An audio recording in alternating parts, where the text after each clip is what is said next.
দেখুন একদম স্পঞ্জের মতন তুলতুল করছে। Welcome to HaJaBaRaLa channel. আজকে কি করে বাড়িতে সহজেই ঘামান ধোকলা বানানো যায় সেটার রেসিপি তোমাদের সাথে আমি শেয়ার করছি।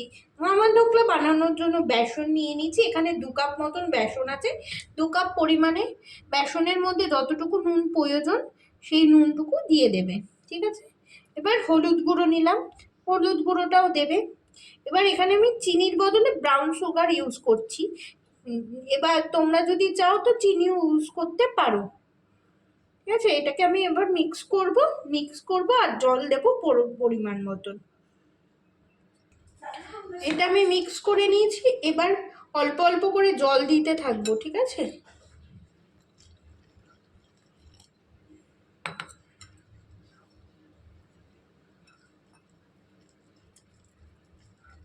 একটা স্মুথ ব্যাটার হবে।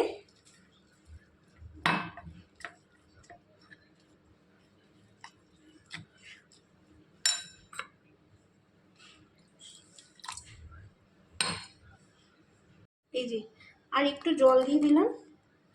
দেওয়ার পরে খুব ঠিক ব্যাটারও হবে না, আবার খুব পাতলাও হবে না। দেখবে ভেতরে কোনো লাম্পস না থাকে, সেইভাবে একদম ব্যাটারটাকে গুলে নিতে হবে। এটা আমরা 10 মিনিট রেস্ট দেব। তারপরে আমরা ইনোটা দেব।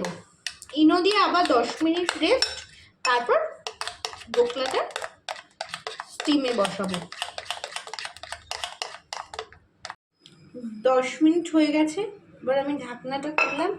এখানে 2 কাপ বেসনের মধ্যে 1 প্যাকেট ইনো লাগবে। এখানে আমি 1 প্যাকেট ইনো কেটে দিয়ে দিচ্ছি।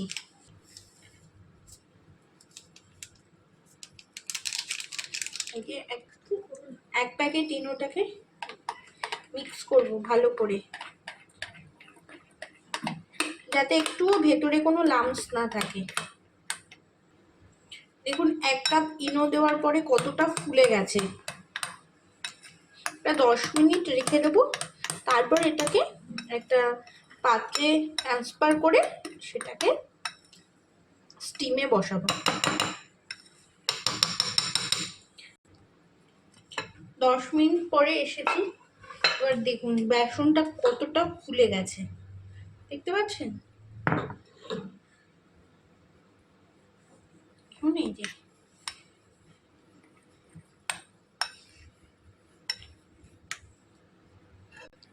এরকম একটা তোমার সিলভারের বাটি নিয়ে নিয়েছি, যেহেতু স্টিম হবে ব্যাপারটা। এবার অল্প করে তেল ব্রাশ করে নেব, যাতে ইজি প্রসেসে একদম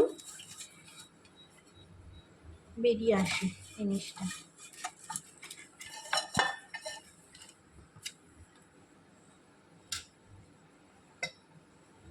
এবার এটা আমি ঢেলে দিচ্ছি।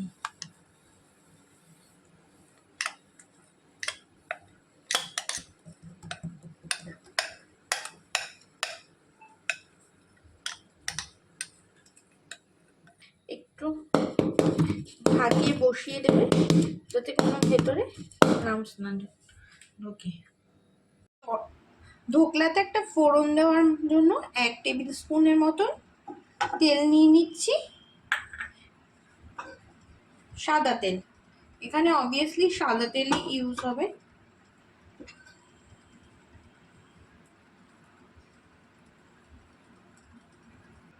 তেলটা গরম হয়ে গেছে।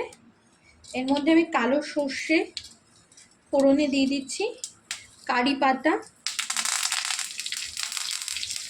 আর কটা লঙ্কা।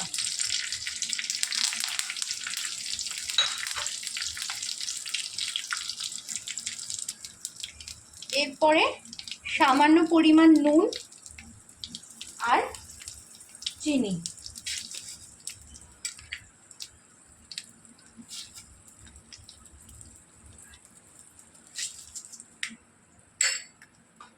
এবার জল দিয়ে দিচ্ছি।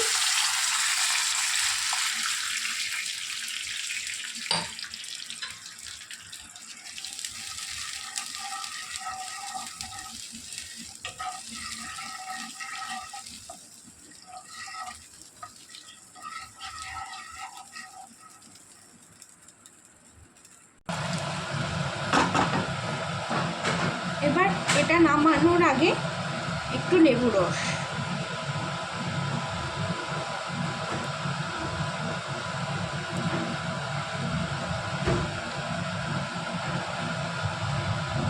ব্যাস হয়ে গেছে। এটা আমি বন্ধ করে দিচ্ছি। প্রায় 40 মিনিট হয়ে গেছে। এবার আমি ঢাকনাটা খুলছি। এবার এখানে আমি একটা টুথপিক নিয়েছি, টুথপিকটা দিয়ে দেখব যে হয়ে গেছে কিনা। দেখুন হয়ে গেছে।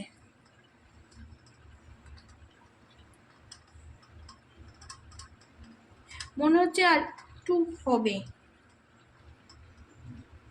আর একটু হবে, আরো 10-15 মিনিটের মতন হবে, হোক আরো 10-15 মিনিটের মতন। ঢাকা দিয়ে রাখি। দেখুন কতটা স্পঞ্জি হয়েছে ব্যাপারটা। এবার এটাকে আমি কেটে দেখাচ্ছি।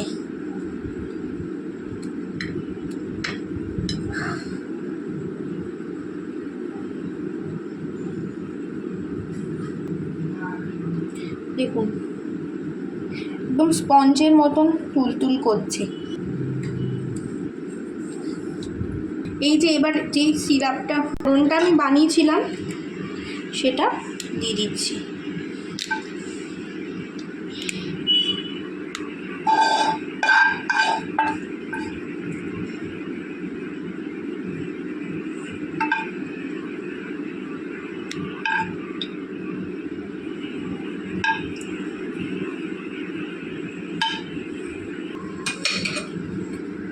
আর ডেকোরেশন করার জন্য উপর থেকে একটু ধনেপাতা ছড়িয়ে দিলাম।